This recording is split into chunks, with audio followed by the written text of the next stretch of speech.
ಬದುಕು ಜಟಕ ಬಂಡಿ. ಏನಿದೆ ಅದನ್ನೆಲ್ಲ ಎತ್ಕೊಂಡು ಹೋಗ್ಬಿಡು. ನನ್ಗೆ ಬೇಡ ಬೇಡ, ಸವಸನೆ ಬೇಡ. ಅನುಭವಿಸಿರೋ ಸಾಕು ನನಗೆ, ನಿನ್ನಿಂದ ಅನುಭವಿಸಿರೋ ಸಾಕು ನನಗೆ. ಯಾವುದು ಬೇಡ ಬೇಡ. ಏನಿದೆ ಎತ್ಕೊಂಡು ಹೋಗ್ಬಿಡು. ನಿನ್ನ ತಗೊಂಡಿದ್ದೆ ಸಂಬಂಧ ಇಟ್ಕೊಂಡು ನನ್ನ ಕೈನ ತಗೊಂಡು ನಾನು ನೋಡ್ಕೊಬೇಕು. ನನ್ಗೆ ಅದೆಲ್ಲ ಗೊತ್ತಿಲ್ಲಮ್ಮ. ನಿನ್ ಸವಾಸನೆ ಬೇಡ. ನೀನು ನಿಂತವಳಾಗಿದ್ದೀನಿ ನನ್ಗೆ ಗೊತ್ತು.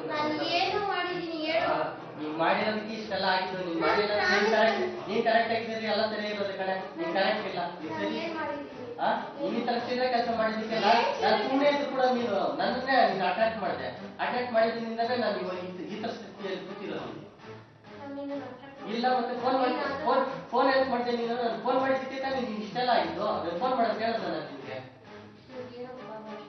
ಫೈನಲ್ ಏನು ನಿನ್ ಪಾಡಿ ನೀನ್ ಎಲ್ಲರ ಹಾಳಾಗಿ ಹೋಗು. ನನ್ಗಂತೂ ಸಾಕಾಗೋಗುತ್ತೆ.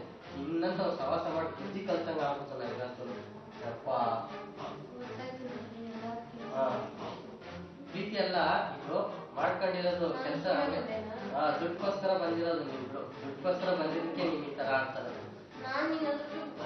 ಇಲ್ಲ ಮತ್ತೆ ನೀನ್ ಈಸ್ಕೊಂಡಿದ್ದೆ ಬಿಟ್ಟಿದ್ದೆ ಗೊತ್ತಿಲ್ಲ ಕಣೆ. ನೀನ್ ಮಾಡಿರೋದು ಈ ಕೆಲ್ಸಕ್ಕೆ ನನಗೆ ತಲೆ ಎತ್ಕೊಂಡು ಓಡಾಡಕ್ ಕಲ್ತಿದ್ದಂಗ ಆಗ್ತಿದೆ. ನೀನ್ ಅವತ್ತೇ ಫೋನ್ ಮಾಡಿಲ್ಲ ಅಂದ್ರೆ ನೀನ್ ಕಾಂಟ್ಯಾಕ್ಟ್ ಇಟ್ಕೊಳ್ತಾ ಇರ್ಲಿಲ್ಲ. ಪದೇ ಪದೇ ಫೋನ್ ಮಾಡಿ ನನ್ನ ತಲೆ ತಿಂದು ತಿಂದು ತಿಂದು ಹಾಳಾಗ್ಬೋದೆ. ನಾನು ಸುಖವಾಗಿರೋದಲ್ಲ. ಐಟಮ್ ಏನಿದೆ ಎಲ್ಲ ಎತ್ಕೊಂಡು ಹಾಳಾಗಿ ಹೋಗುದು ಎಲ್ಲ. ಇನ್ನಂತ ಸವಾಸ ಮಾಡಿ ದೊಡ್ಡ ಬುದ್ಧಿ ಕಲ್ತಂಗ ಆಗುತ್ತೆ ನನಗಂತೂ.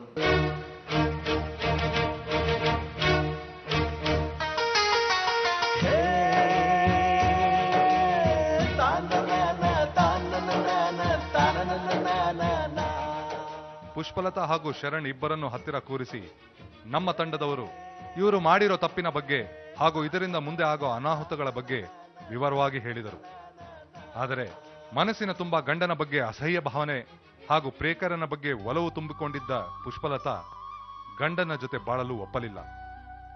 ಕೊನೆಗೆ ಶರಣ್ ಹತ್ತಿರ ನಿಮ್ಮ ಸಂಬಂಧ ಕಾನೂನು ರೀತಿ ಅಪರಾಧ, ಇದರಿಂದ ಆಗುವ ತೊಂದರೆಗಳ ಬಗ್ಗೆ ತಿಳಿ ಹೇಳಿದಾಗ ಶರಣ್ನ ಮನಸ್ಸಿನಲ್ಲಿ ಅವನು ಮಾಡಿದ ತಪ್ಪಿನ ಅರಿವಾಗಿ ಪುಷ್ಪಲತಾಳನ್ನು ಬಿಟ್ಟು ಹೋಗಲು ಒಪ್ಪಿದನು.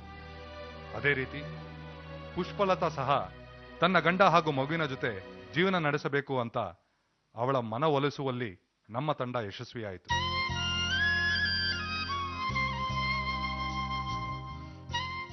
ಬದುಕು ಜಟಕಾವಂಡಿಯ ಪ್ರಯತ್ನದಿಂದ ಮೊದಲನೇ ಪರಿಹಾರವನ್ನು ಪುಷ್ಪಲತಾ ಸ್ವೀಕರಿಸಿಕೊಂಡಿದ್ದಾರೆ. ಗಂಡನೊಂದಿಗಿನ ಸಮಸ್ಯೆಗಳನ್ನು ಬಗೆಹರಿಸಿಕೊಂಡು ಮತ್ತೊಮ್ಮೆ ತಾನು ಆತನೊಂದಿಗೆ ಬದುಕ್ತೀನಿ, ಮಗುವಿಗಾಗಿ ಬದುಕ್ತೀನಿ ಎನ್ನುವ ಭರವಸೆಯನ್ನು ನೀಡಿ ಇಲ್ಲಿಂದ ಹೊರಟಿದ್ದಾರೆ. ಪುಷ್ಪಲತಾ ಮತ್ತು ಭಾಸ್ಕರ್ ಸಂತೋಷವಾಗಿರಲಿ. ಅವರ ಮಗಳು ಯಶಸ್ವಿನಿಗೆ ನಮ್ಮ ಹಾರೈಕೆಗಳು.